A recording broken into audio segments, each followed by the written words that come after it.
So I have 10 minutes, and I'd like to just start off by saying that there is a website for the exhibition that is either already up or is about to go up. And some of what I will say here in the short time that I have gets expanded in the contributions on the website. So if things, and on the website, the paper itself is much more focused than what I'm going to be talking about today. So if you find it interesting, please make sure you check that out once it's up. Okay, so I wanted to start with a couple of images of work I've been sort of doing quite recently, and they're unfiltered, media corrected images. They're sort of pretty much raw images taken with a cell phone for research I've been doing recently. And these are sort of a couple of photographs of a tennis club in Lagos, Nigeria from about 1890. Sort of images that are quite, I think, striking if one sort of juxtaposes it with European images of the same period. Especially when one considers that we're dealing with a context, 1890, of the early colonial period, and you kind of don't quite expect to encounter in that world the kind of men and women that you find presented in these images. I'm particularly sort of drawn to the image on your right of sort of these women in somewhat Victorian clothing, sporting their tennis rackets, I believe they are. So it sort of suggests a form of modernity in this context very, very early on in this sort of period of colonial history. But it also exists in the same universe as this particular image, right? It's a sort of different set of women. Here in the context of Lagos, I understand from the research I've done so far that they were presenting themselves to the colonial officials because there was some kind of constraint put on their ability to trade as women. So this was a kind of group gathered together to mount a petition to enable a kind of opening to trade that they would normally have been involved with, that the colonial Europeans were preventing them to have access to. They live in the same space, in other words, as the previous image that we saw, right? So two different sets of women, and if one is sort of tempted to sort of create hierarchies amongst these women of any sort, I'm really drawn to the image of the woman at the center, who's clearly a sort of powerful, leading person in that group. But when we look at even the separate individuals, I don't know if the pointer works, but there's a woman in the upper photograph who's kind of looking at you, looking at us rather belligerently, with sort of a lot of belligerence in her face, as if she's sort of understanding the nature of photography and the way she's presented in this context.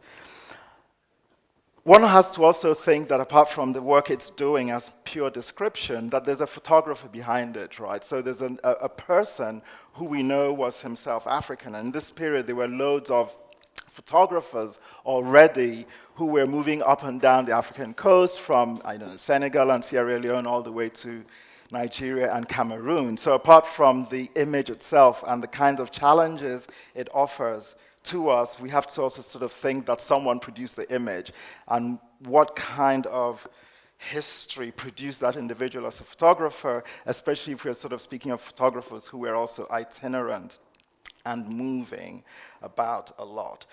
So these are images that actually I found intriguing and began to force me to ask certain questions about the kinds of assumptions we tend to make in the more typical description of the African universe and of the African world in this period.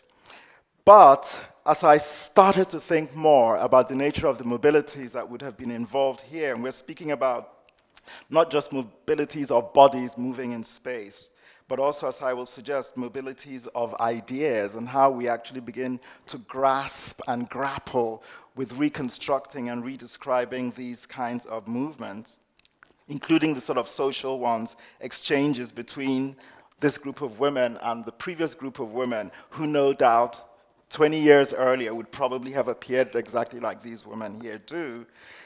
In order to grapple with that, we have to sort of think about the idea of African history and its mobility from a much deeper history and a much wider spatial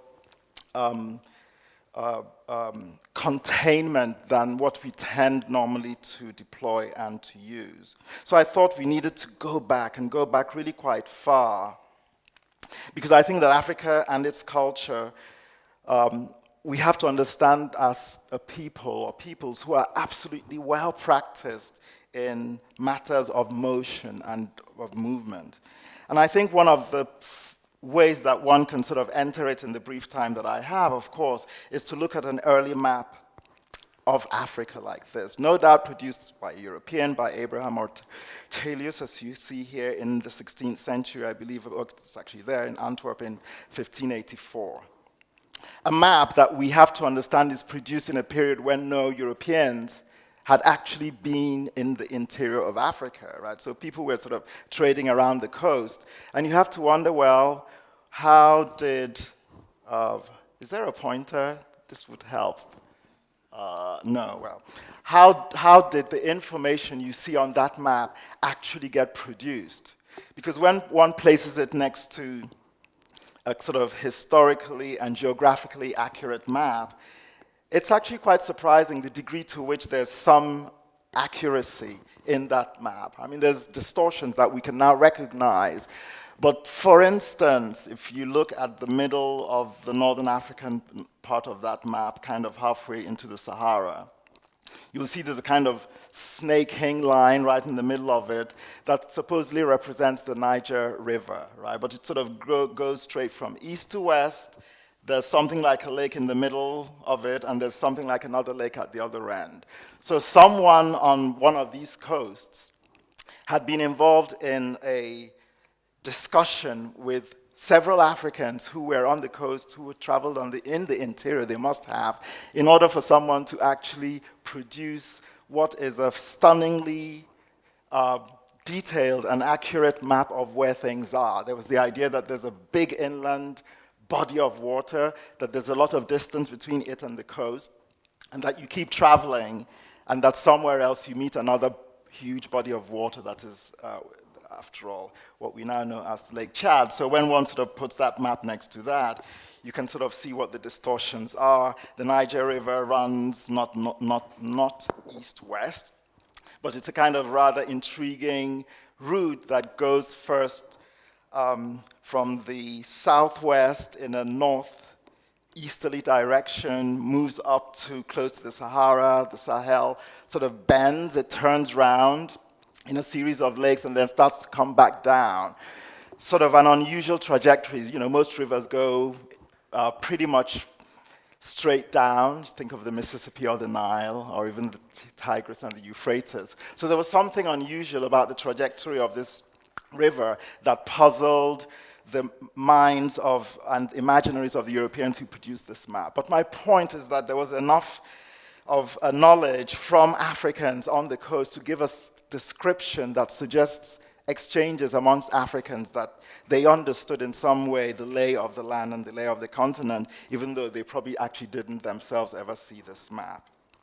I'm also intrigued by the fact that around some of these rivers, especially where they have funny kinks in them or funny bends, one finds a sort of accumulation of certain forms of culture. It's as if rivers in the early period must have worked as, you know, our contemporary highways. They're the places in which information, things, ideas, and peoples met and exchanged and transferred things from one to the other. Because it cannot be mere chance that, and I've only mapped a few of them in areas that I'm much more familiar with, but if we sort of think about the rise of even ancient Egyptian civilization on the Nile River and where that happens in a kink on the Nile, the confluence of the Niger and the Benue rivers, where we find Nok, the most ancient non-Egyptian art tradition on the African continent, dating to about 1000 BCE, accumulating around a Y shape with the Benin, and before that, the Ile-Ife bronzes on the left. Actually, this was once labeled, so it's not labeled. I'm not sure why now. But three large ancient artistic cultures gathered around the three regions surrounding a confluence. I'm suggesting that it says something about rivers as places that produce a certain kind of movement and density that gave rise to some of the very earliest African cultures. And of course, the Niger Bend itself right at the top with Timbuktu on one side and Djenné on the other, two rather old African cities dating back to the 9th and 10th century. And I want to sort of focus for a moment on the early images we have of Timbuktu because it's very critical to the issue of mobility itself. So here's an image, and what do we see in this image? They're rectangular buildings amongst which are dispersed semicircular buildings that we might describe in our contemporary language as something like, a hut. So here we have the rectangular buildings and dispersed, and I like especially the right side of this image, where you see that these buildings are interspersed and mixed with the buildings of people that we now know are very likely the Fulani or the Pearl nomadic, so-called nomadic peoples of West and North Central Africa.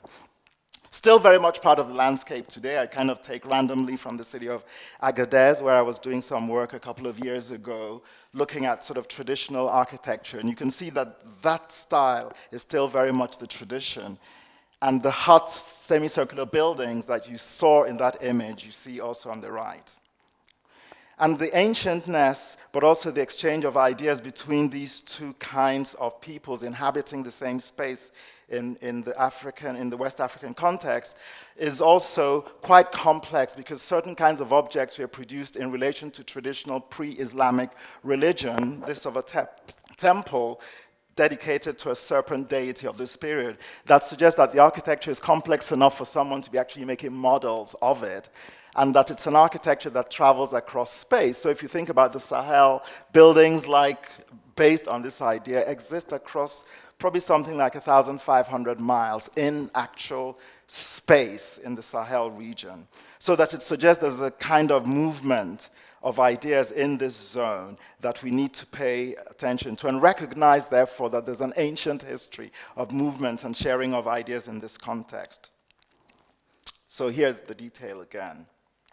I think what I find particularly useful for us to think of, especially in relation to what does African mobilities and its acceptance in a way of a mixture like this in a single urban space, right? Nomads and their lifestyles interwoven with people building, solid masonry buildings and coexisting in the same space.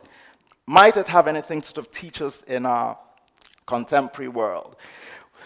We often think that Europeans have not much to learn from Africa and its own history. And I hope that the contemporary photographs I show you suggest that it's not just a product of the 15th century and probably earlier. These are simply the first European images. But that it's also very, very relevant today in the sense that in many African contexts, we have urbanism in which nomadism exists together. So the idea of the mobile and the immobile actually exist within the same space and rather happily. And I was wondering how to put that point across, that there was something that Europeans themselves might learn from the nature of African mobilities and their immobilities and how they exchange. And I came across, rather shockingly, a website from the town that I grew up in England, Grace Thurrock. And what is it? It's a site that's talking to urban, settled European peoples and having a problem with the idea of the traveling people, meaning, in common parlance, the gypsies or the Roma, to be more correct, that settled Europeans, and I'm sure that, there's a big channel that separates mainland Europe from Great Britain, right? So the Roma are in that context, and they seem to be being problems there. I can't imagine that these are not problems that are also replicated in Germany, in Italy, in other places in Europe. So we tend to think about sort of nomadic peoples in a European context people on the margins, people who want to exclude, people whose ways of living have no legitimacy in our contemporary universe, even though we often also, given the cell phone and the ways in which we as modern peoples might be mobile, we sort of think of ourselves in some ways as sort of products of a new nomadological universe in which we kind of move around. We're not sort of as focused and as centered and as rooted as maybe were our ancestors just 100 years ago. And I'm suggesting that something about the ways Africans have always negotiated these ideas suggests that they have lessons for us, that the nomad, the moving person, the temporary settler in a city need not be understood as a problem, which is exactly what this is doing, right? It's saying, you know, report them. We'll do something to sort of control them, to keep them encased in some particular space that is not theirs.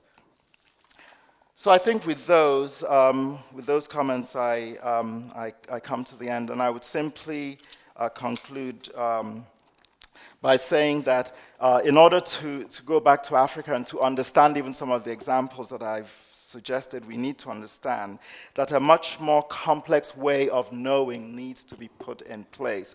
One that does more than what interdisciplinarity does in our 21st century ideas of how to reconstitute our knowledge production in the West about Africa, and that becomes itself a form of mobility. So I'm sort of arguing, at least in the paper I do in more detail, that we need to begin to reconsider and reconceive the nature of scholarly work so that scholarship itself becomes a mobility, because I think in the absence of that, we will never find the tools to actually grasp some of the complexity that I'm beginning to understand is true and has always been true of Africa in relation to movement, both in space, of bodies, and in terms of ideas, of course. So I'll stop there, and I hope I didn't overshoot too much.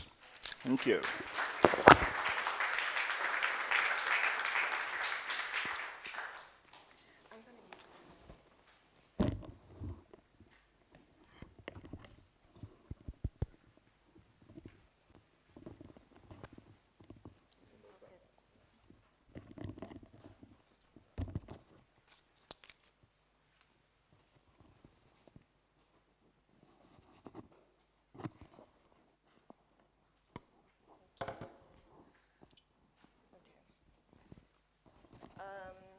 Thank you very much, Ikem. I mean, that was a really fascinating discussion on not just sort of deep histories of mobility on the African continent, but also the idea of intellectual mobility, which has been one of the also one of the driving ideas behind the African Mobilities project.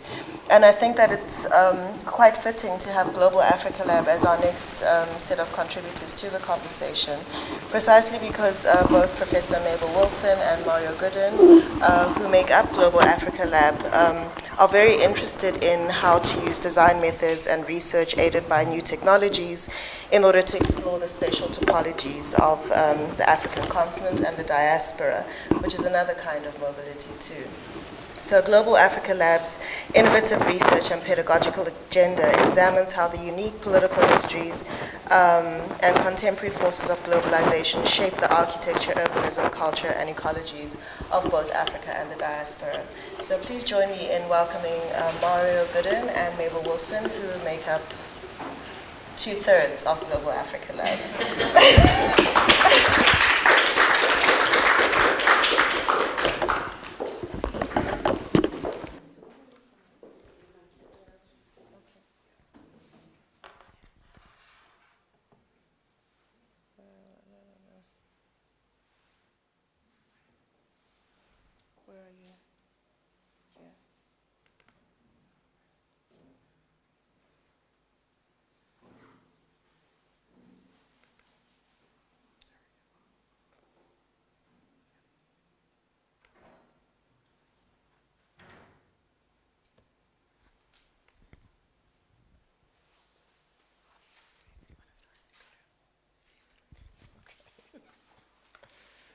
Thank you, Mpo, for that warm introduction and for inviting us to participate in the African Mobilities project. And as you said last night, New York is a country on its own.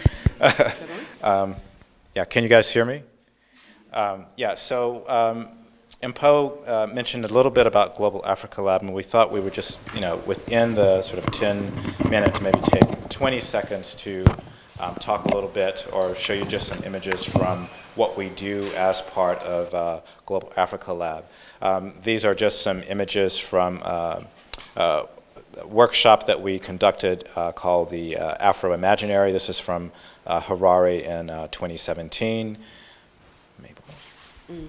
One of the things it's Global Africa Lab is both a pedagogical project and a research project. The one-third that's not here is Carson Smuts, who's a researcher at MIT's Media Lab, who's South African, and he's been a critical part of how we've shaped both our method, which is often using data spatialization, and that's often what we teach in our studios, but also within our workshops, and sort of thinking both historically, and we'll talk a little bit about why the historical is important, but also thinking in a contemporary plane, and then thinking about the future and the imaginary. Yeah, and we were just kind of going through some photos. So Lake Jeyifous, shout out to Lake, contributed to our workshop last summer, and as I mentioned, that work was from our Harare workshop, just to kind of give you a couple of photographs of that. And so we wanted to just present a little bit about maybe the background framework for our piece about immobility and the Afro-imaginary. And what I meant by historical in terms of the work that Marion and I do, we both have our kind of separate research practices in terms of scholarly work, our separate design practices, but we sort of bring these together to kind of think both pedagogically and critically about both blackness, black people, and the kind of modern world and modernity. And part of what we're interested in is the ways in which blackness and black people are often rendered ahistorical. Which then produces a kind of historicity both to whiteness and white people, particularly framed as Europe. And this image, which I've always found quite fascinating, sort of shows the organized world. Architecture is a kind of key component in how that world is rationalized and organized.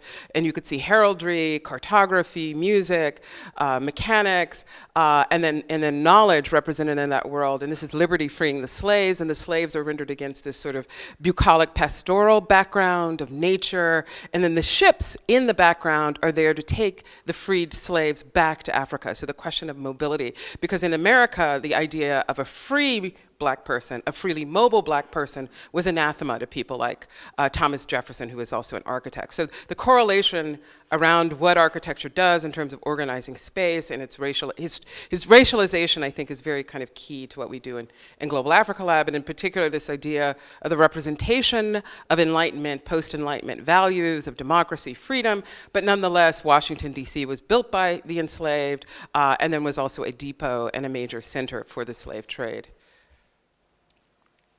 And so we think about the kind of legacy of that in terms of the sort of post-emancipation period, particularly in civil rights, and still the ways in which space and architecture fundamentally work to segregate European bodies, and I love Denise De Silva's term, Europe's others, in a way. And so for us, sort of thinking about that diasporically, particularly within the United States, has been critical. Yeah, and so then sort of moving on to begin thinking about the relationship between mobility and resistance. This is one of the first student sit-ins during the civil rights movement in the United States, which took place in Greensboro, North Carolina, for students who were members of the Student Nonviolent Coordinating Committee. And what's remarkable about this image, this is during the Jim Crow era, of course, when blacks were not allowed to sit at lunch counters in department stores such as Crest Department Store or Woolworth's Department Store. And what was, or Starbucks.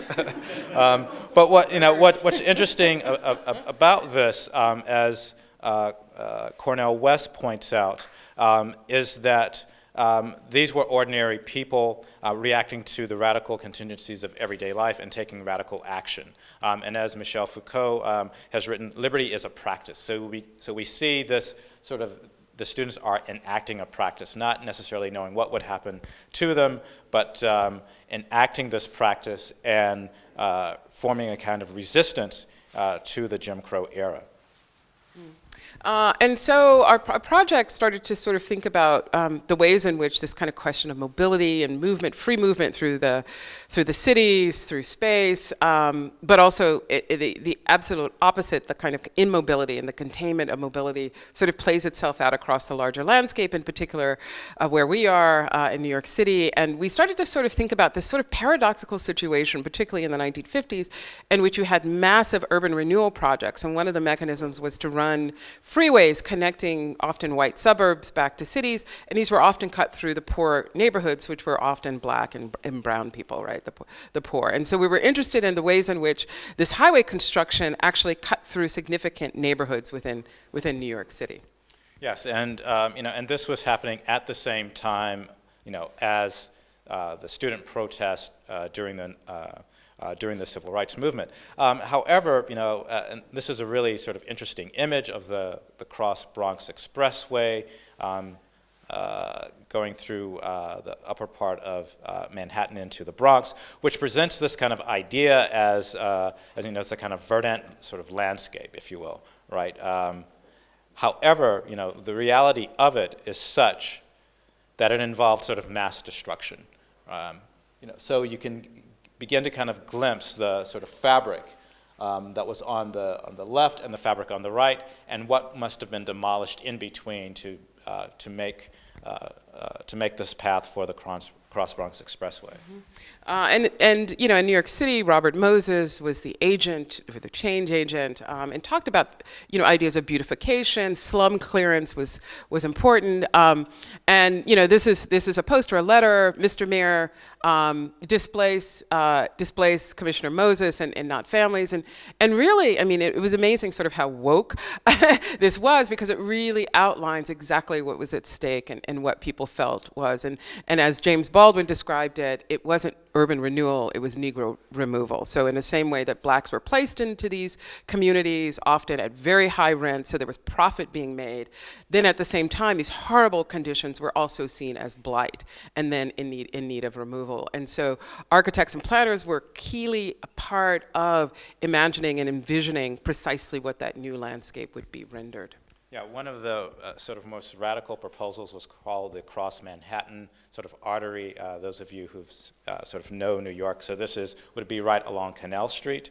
And as Mabel said, architects and planners were engaged in this. So Paul Rudolph, sort of very famous modernist architect, this is his design for the Lower Manhattan Expressway.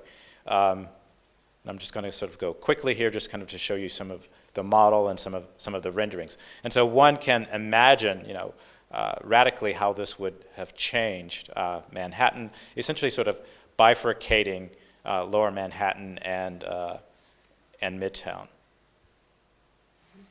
Yeah, and then you could imagine at that moment, Lower Manhattan was also, again, it was immigrant. You had a lot of immigrants coming from the Caribbean, Puerto Rico, Dominican Republic, and African Americans living in that community. So it would have been a line between Lower Manhattan and Upper Manhattan as well. And so we began to become interested also in the ways in which historically protests have also taken it to the streets, and that mobility, the ability to take over public space, particularly under the Jim Crow era, was critical, as in the marching across the Edmund Pettus Bridge in Selma, Alabama, in which protesters were met with violence, tear gas, and there was actually life lost in that moment. And linking that to the Black Lives Matter protest precisely in a strategic way in which the streets and even these same arteries were taken over, and that starts with the out of the murders of black men, women, and children around the United States by police officers and often white vigilantes, and it becomes a kind of global movement of protest. Lasting, particularly in New York, on the sort of eve of Eric Gardner's murder, for a number of nights. This just gives you some geotags from November 23rd through the 5th of December.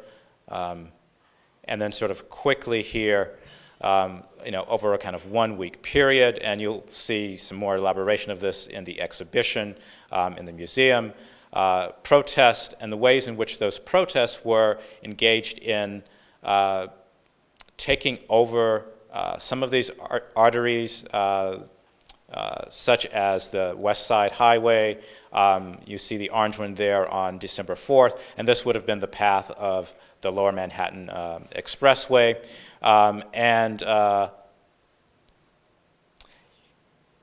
And here just some footage of that system being shut down. This is at the West Side Highway. And one of the things which was important about this is, for example, as the protesters marched across the Brooklyn Bridge, they said, shut the whole system down. So there was sort of clear awareness and intent. This was not just about the protest of Eric Garner, but this was about the kind of larger system, neoliberal system in terms of displacement, of people, the capitalist system, what have you. Yeah, and that sense of movement, the ways in which New York is a kind of global hub of neoliberal capital, and the fact that those arteries that were built in all the way through the 20th century were precisely about moving goods, people, intellectual property across the region, but also globally, and the ways in which these protests actually took over precisely those same arteries. And then, what we're interested in as well is that this isn't a contemporary condition, but this is also a historical one that has to do with the colonial project into Africa, Asia, and also the New World. And so this idea of the ways in which public space is sort of a dead space in that context, that certain lives don't matter and don't thrive in public. So the die-in then becomes a kind of static appropriation of that condition. And quite often the die-ins happen, at places. So, for example, in front of the Barclays Center, which is part of the redevelopment of what was called Atlantic Yards, and which involved the displacement, and by eminent domain, so the sort of local government sort of taking people's property from them in order to then sort of make it palatable for developers to develop that site. Yeah. And so our piece in the show really brings together these two histories, one of the arterial displacement, the ways in which people were moved, and then this question of movement and resistance, and sort of trying to map those two together. And so we just wanted to talk a little bit about our exchange, because that was a critical project. We held this back in February with a group of students, not just from Columbia University, but from other schools, City College, Pratt. New York, Berkeley, someone from Berkeley actually came as well. And it was a very lively, there were planners, historic preservation people, architects, historians, environmental psychology, and it was a very interesting and dynamic day in which we presented the historical work, had a conversation, and then did a series of sort of reconstructing or reimagining the city. So this just gives you a kind of sense of revisiting these arteries, these locations of the protest, of the marches, and how might one sort of imagine a different kind of future for them.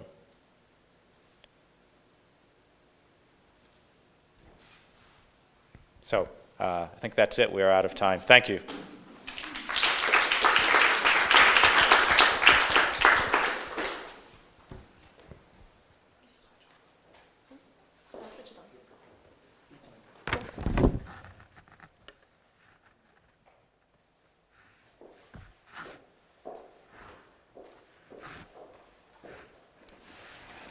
Thank you very much, Mario and Mabel.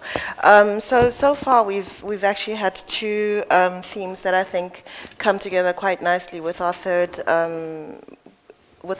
presentation, which is given by Lawal and Jeyifous, who met for the first time in Lagos last year through Lagos Exchange in person, in real time, whereas they actually had an online relationship that preceded their encounter in Lagos. But what I thought is really interesting, and we can get into this in the group discussion, is the idea of the historical and the way in which histories remain sedimented in the ways that people inhabit and navigate spaces where they live, but also thinking about connections between places that would not normally be considered linked. And I think that the discussion of the work that Wale and Lakan have done in Lagos bring these two different dimensions of the historical and the contemporary and racialized or othered bodies in the city together quite nicely. So there are extended bios in the brochure that's available on the entrance table, but just by way of a very brief introduction, I would say that Wale Lawal is a Lagos-based management consultant and writer, and that his most recent writing is due to appear in Lagos Noir, and forthcoming anthology edited by the PEN Award-winning author Chris Abani.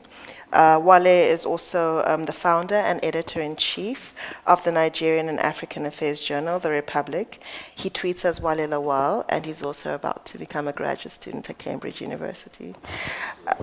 Oxford, I beg your pardon, Oxford. And second, but certainly not least, Olalekan Jeyifous is a Nigerian-born, Brooklyn-based artist and designer who in 2000 received a bachelor's degree in architecture from Cornell University, where his primary focus was experimentation with application of various computer software in the creation of art, design, and architecture. His work has been exhibited internationally as well as in the United States, and he's shown in various venues, which includes 154 Contemporary African Art Fair at the Pioneer Works in Brooklyn, Crown Ether at Coachella Valley Music and Arts Festival, Brick Media Arts, Cafe Installation, New York, as well as the Musée d'Art, Architecture et the Museum of Art and Technology in Lisbon, which is MART. So please join me in welcoming Wale Lawal and Lakan Jeyifous.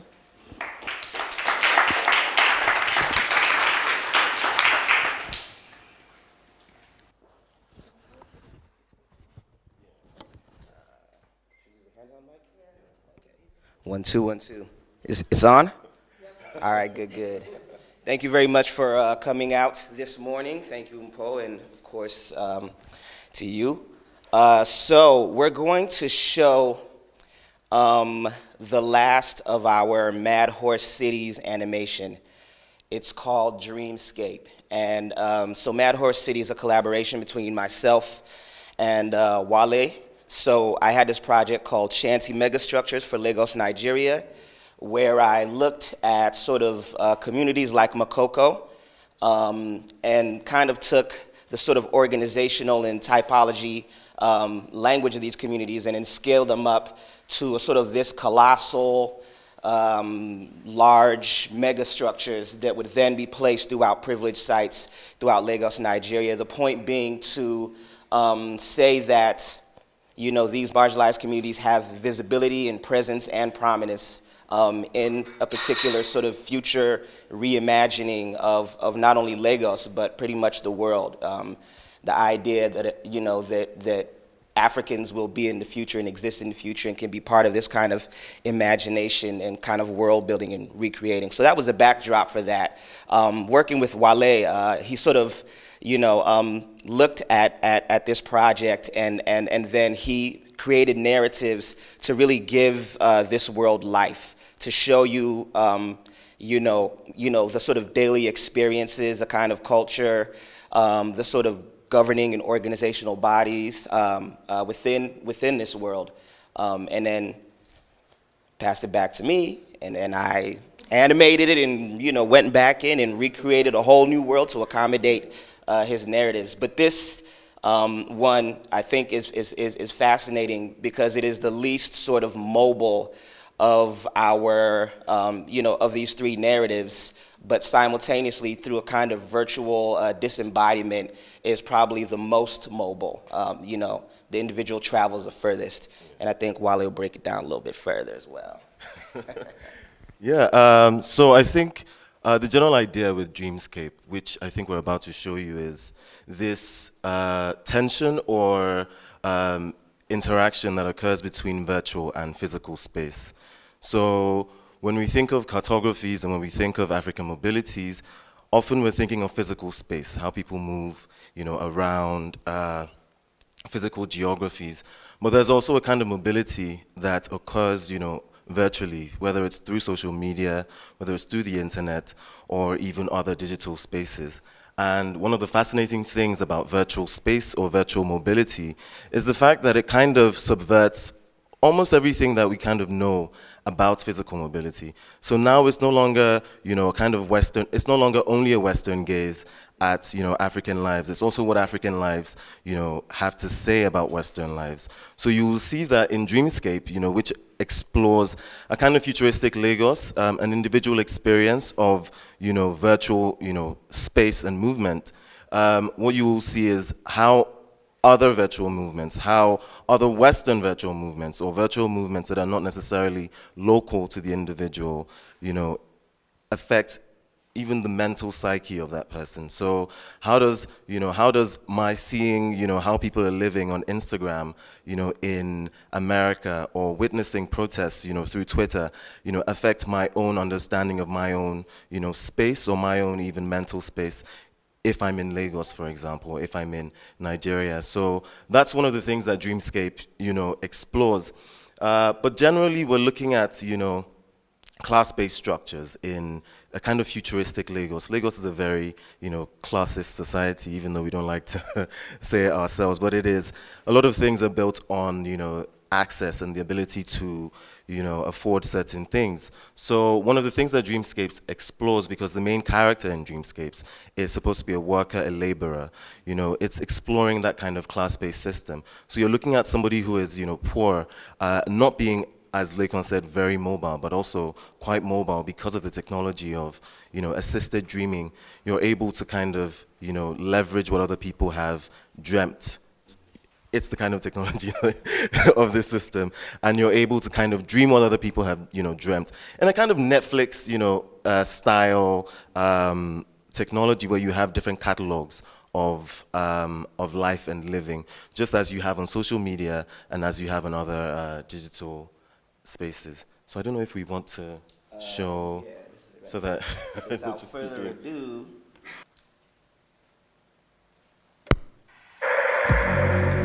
in the last 10 minutes of Shekoni Gomez's life, he wished most of all to die a new man.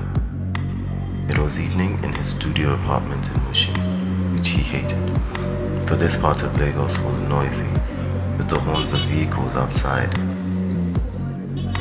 Though his room was noticeably small and decrepit, the room was the only thing in his life capable of bringing him joy.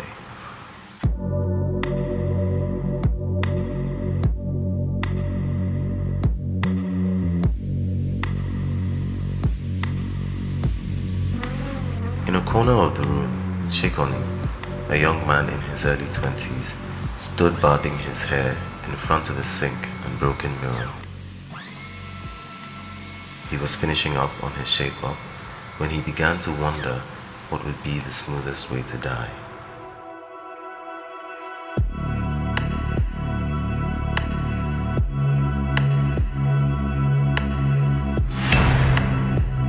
Once done with cutting his hair, he took a look at the result and was indifferent about what he saw.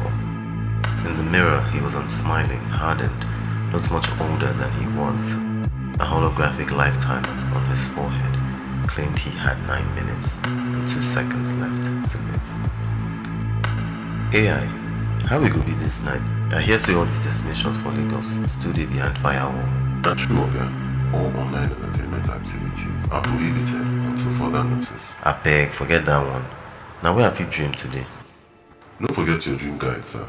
The AI said, and Chikoni reached to the side of his bed for a bottle of pills. He swallowed one, and the walls of his room suddenly dissolved into pitch blackness.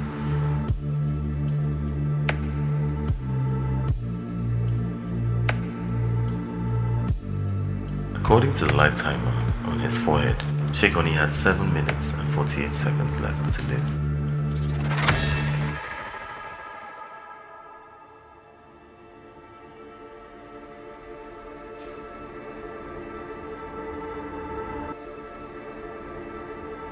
Where do you want to go this night, Oga?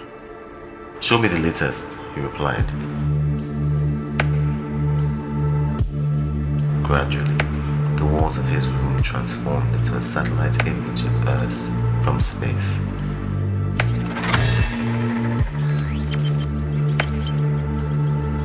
User not allowed, the screen read. Guy, use proxy bypass.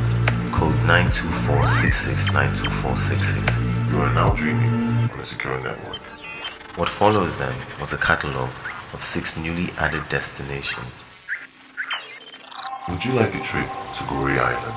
Or would you like to scuba dive in the Pacific Ocean? One reviewer called it the best thing ever, you won't regret it. Just give me Mars. You have selected Mars. The Mars experience is audio compatible. This means you can accompany this dream with an audiobook or music. Give me Genesis from the Bible. The Book of Genesis is available in more than 1,000 languages. Give me Yoruba. Congratulations, we are about to begin dreaming. Ní ìbẹ̀rẹ̀, nígbà tí Ọlọ́run dá wọn àti ayé, ayé rí jùjù, ó sì ṣòfò. Omi mọ́ gbogbo ayé, gbogbo rẹ̀. The AI's reading soothes Chikon, who like many in this world, lived in another person's borrowed time. The Shikonis of this world were laborers born to repay the debts of their fathers, sold as ideas before they were born. Dreams helped them to cope, and to them, there was nothing kinder than assisted dreaming. The dream guide he had swallowed allowed him a vision of space, and what stars and distant galaxies he saw, the walls reflected. By the time he arrived in the red soils of Mars, he was fast asleep.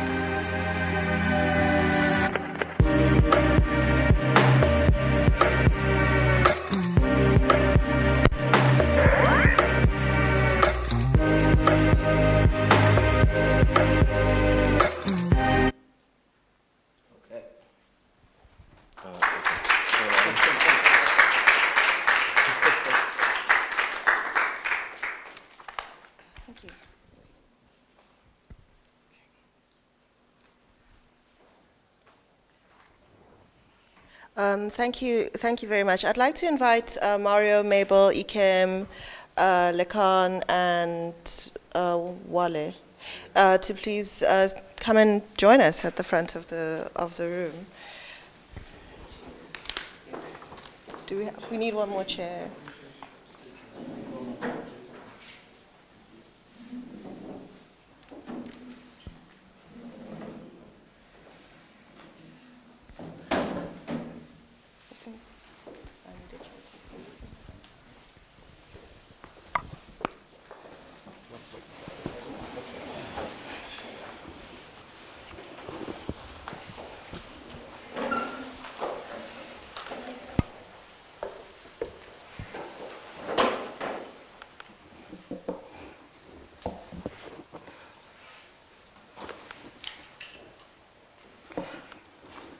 Okay, so it's been a very interesting collection of presentations this morning, starting off with Ikem's discussion of the liquid bend across different parts of Africa, where he talks about the confluence of different river systems as spaces of prosperity and exchange, and that there is a very long history of mobilities across and within the African continent that gave rise to incredibly complex and hybrid cultures that were able to deal with very complex ways in which people can be both fixed and unfixed from space. Whereas Global Africa Lab and Mad Horse City Dreamscape is a shift in really thinking about the relationship between racialized bodies and classed bodies, and the ways in which cities enact certain kinds of immobility towards those people, and how that gives rise to different kinds of imaginaries for freedom. So Mabel and Mario, you talked about liberty as a practice while referencing the civil rights movement, but also Black Lives Matter movement in the United States, whereas Wale and Lacan have talked about dreamscapes as a kind of site of freedom when people have to inhabit spaces that don't offer them opportunities to live out their reality. So give me Mars, give me Genesis, give me Yoruba, as a kind of incantation for what freedom might mean in these places. So I'm wondering if maybe we can talk a little bit about returning to the question of space and space architecture and segregation. I mean, on the one hand, Ikem, your presentation is really a sort of against segregation and thinking about different frameworks through which people can inhabit space and diverse populations can inhabit space simultaneously. Whereas the two other presentations are really sort of looking at technologies that enact and reinforce and intensify segregation and subjection of very particular kinds of bodies in space. So I don't know if you want to maybe speak a little bit more to these technologies or the ways in which architecture does that, or the forms of resistance that people develop towards those systems.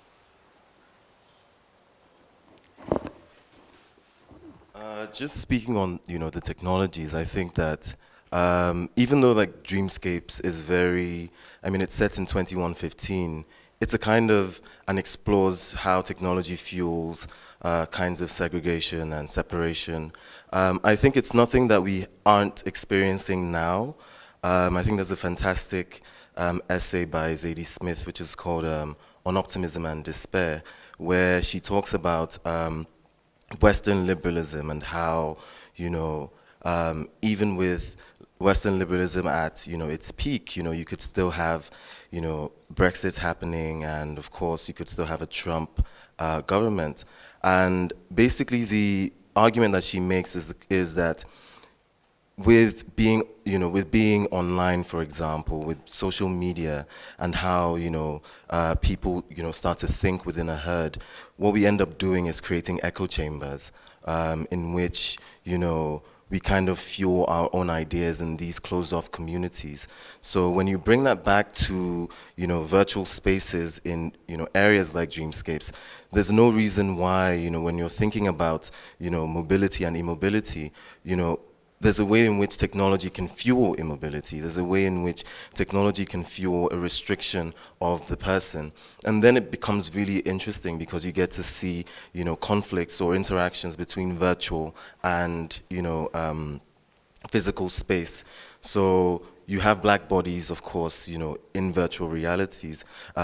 As a black person in Nigeria, for example, when I'm watching, Black Lives Matter and things like that, and I'm living in not the most utopian of cities, but I'm seeing, resistance and I'm seeing protests. How does that, impact my own, response to my own country? And I was speaking to some people yesterday, and I was speaking about how, even though we speak of African mobilities, I think that the general thinking behind that we might have sometimes is that it's a kind of national African mobilities, that we're not thinking about, how Africans move from the continent to Europe, but then we're still thinking about how Africans move between countries, for example, how Nigerians move to Ghana, but it's more concentric than that. It's also very local. How does a Nigerian move within Nigeria? Because Nigeria has restrictions on Nigerians as well, in the ways in which we can move. There are police checkpoints, for every few, kilometers of, road. So what does that mean as a black body trying to navigate space that is even supposed to be mine, to navigate? So it's very layered, and I think that that's what most of all the talks that we've had today are trying to highlight. Yeah, I think also on the point of technologies, whether or not the technologies are sort of digital technologies or technologies in terms of infrastructure, is that these technologies are all sort of linked within some kind of network. And the action perhaps is not so much of, to me, of segregation, but one of how does one subvert the network? How does one subvert the technology? And I think that Dreamscape is it's a space of subversion, right? of taking that sort of, taking the kind of virtual life, taking technology, subverting that, and what we were looking at with the Black Lives Matter movement is how the highway systems, infrastructure, the city was being sort of subverted, not just in terms of protesting one person's death, but actually trying to subvert, a much larger system. Yeah, and part is exactly that kind of subversion, because one of the things that once we started to do research on the topic, we realized, and you'll see in the video, there's this scroll of names of Black people who had been killed, and it was just endless. And a number of the ones that really have come to the fore, Philando Castile, Eric Garner, Michael Brown, Tamir Rice, they were all killed in public and often in transit. So this idea of a kind of free, mobile Black body was being challenged by the force of the law, to the point at which life was being extinguished. So that question of mobility, immobility, was a very interesting flickering point. And so we became interested in the ways in which then again, like Black Lives Matters are taking over these arteries essentially. I mean, I think one of the interesting things for me about looking back is how, in fact, there are lessons, even in the context that I spoke about, that speaks of ways in which ancient African society actually dealt with the possibility of being restricted within narrow spaces. And what I mean by that is the sort of South African... You need to hold your mic. Sorry, I tried, but it wasn't. Oh, okay, I put it. Yeah, I think he's South African author, scholar of space, John Noyes. His book, I think, is called something like Colonial Spaces. But in any case, he becomes part of a scholarly project exploring the ways in which space and our ability to sort of navigate it becomes progressively restricted, even in the context of technology and its supposed ability to sort of liberate us to become much more free-moving peoples. So sort of in the early periods of even these technologies, there was a promise, if you like, that, and that's why I mentioned the cell phone, right? There was a possibility of occupying more than one space simultaneously, even occupying more than one identity. And I think what we've sort of observed over time is how the state has worked to actually close down the liberative possibilities that technology seemed to once offer when it was sort of brand new. In these African contexts that you might think is heavily determined by ethnicity, for instance. So the guys in the huts, we might regard them as one ethnic group, the Fulani people or the Pearl people, and those occupying the stable brick buildings are definitely not the Fulani, we would assume. But Jean-Luc Pamsel, I believe he's Malian-French anthropologist scholar, has shown that actually the identity Fulani is one that people slip into and out of, right? That those identities are identities that people negotiate and claim or disclaim depending on its own context. And I think that occurs even in the context of Lagos with those images that I'd suggested, where people from other ethnic groups, even Yoruba people who are not from Lagos, slip into the idea of Lagosness and occupy that position every bit as much as they're able to occupy other positions depending on context. And what may need to occur in relation to technology is some way of reclaiming the possibility of the kinds of slippages and exchanges and multiple occupations at the same time that I think technology once promised, and that it seems to have progressively become something eluding us in our present. We're about to run out of time, so I would like to suggest that maybe we open it up to the floor if anybody has any questions. Or Mabel, you look like you really wanted to say I just something. wanted to comment on it. Just one little part of Ikem and sort of related. No, I noticed, it was interesting in the map that you showed, Ikem, that on the edge you could actually see the coast of Brazil. at that, so at that moment there was already a kind of new world colonial, which I just thought was fascinating, and the role of cartography in kind of creating that world in the mind of the European, which also presumed literacy, and back to the question of the liberal subject, that was critical to have that, but it was always assuming that precisely those black subjects within Africa and then with the diaspora did not have their own cartographic sensibilities, which were also in their imagining. And because that's absent from that kind of register, it's just assumed it didn't happen. So there's no history of it. And that's what I think is interesting about the video Dreamscape, is that it talks about, the role of the imagination as creating other kinds of cartographies and ways of understanding the world. And I think, just like the way in which subversive, the Haitian Revolution was a kind of event that then gets completely eliminated from the history of, the revolutionary liberatory moment, where black people imagine, they just like, why are we slaves? We should be free, if that's what the rhetoric is, right? So there's another kind of cartography and imagination that's critical. Okay, we have about 5 minutes left on this panel, so if there are any questions from the floor, this would be a good time to take them, or comments. Go. It's a question. I have a large voice, so the story that you both started, that came out of an online conversation. I understood from Paul that it's going to be more developed, the comic books. So can you tell us more about what's next? It's a selfish question from a curator.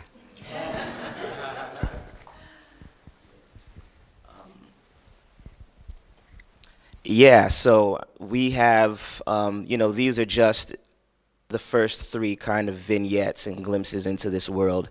There were originally 4 that explore, multiple kind of engagements that occur within these spaces. So the 4th one was Tramway, and it kind of dealt with what you see very much now in sort of Lagos, and also relates to sort of navigating through the city, taking bribes and extending bribes in order to be able to continue on with your journey.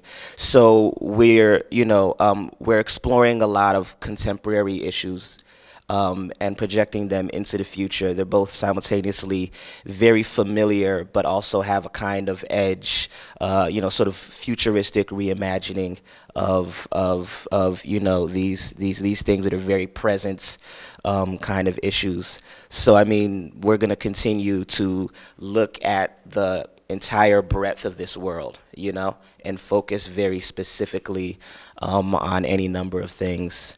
We explore a little bit about religion in the second moment, as well as kind of, again, mobility and access, and who kind of owns, spaces, and how individuals can navigate.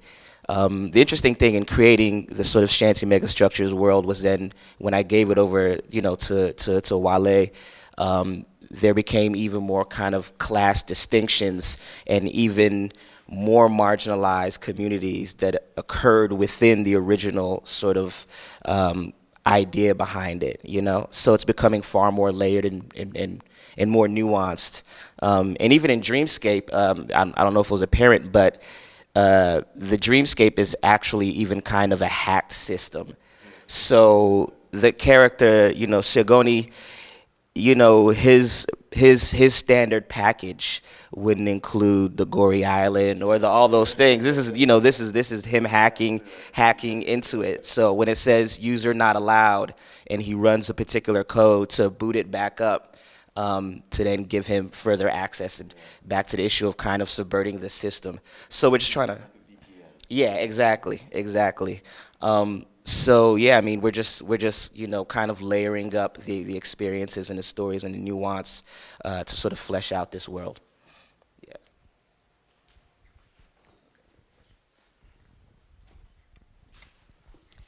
Thank you very much. I'm very interested in the creative collaborations that are formed with these amazing research and amazing productions.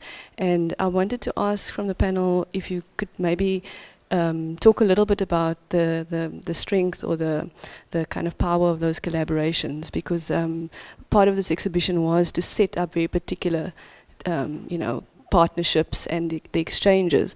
And I'm just wondering, because I wasn't there, unfortunately, and I was watching on my Instagram, like, why am I not there?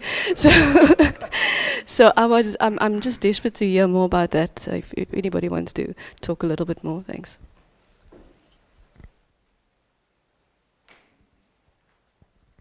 For me, this was, honestly, it was a mind-blowing opportunity and platform. I mean, like Mpo said, I'd already messaged, because I'd seen Lekan's work, I think for 2014, 2015, and I sent this long email that was probably, probably like a mini essay on why, his vision of Lagos was really important, because Lagos has been going through some, immense transformation, and I didn't think anyone was, discussing that, recording that, or, exploring that. So, with the African Mobilities, program, the Lagos Exchange, for example, we got to even visit sites that I'd always, had in mind to visit, but then could never actually find the reason why, any reason to go. One of these places was Makoko, for example. It was my first time there, even though I'd possibly read almost everything that's been written on the place, or, I'd always seen it on the bridge, but I just didn't have a reason to go there, because it's a closed community, and it's people's community at the end of the day, right? But then this is such, it was such a necessary part of, the Lagos Exchange. I didn't think, if you're coming to Lagos to look at how people interact with spaces and communities, Makoko was a place to go. So this kind of gave a reason to go there. It also gave it some kind of grounding, a kind of purpose as well. So it was a very, very important, it was a very important partnership. I think it was also very value-adding, even for the people who attended the workshop, just even my own frame of thinking about Lagos as well, and kind of contextualizing it into into a kind of Pan-African discussion of African mobilities.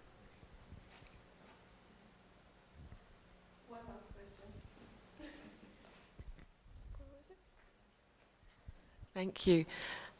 It's a slightly long-winded question, so I'll try to make it as short as I can.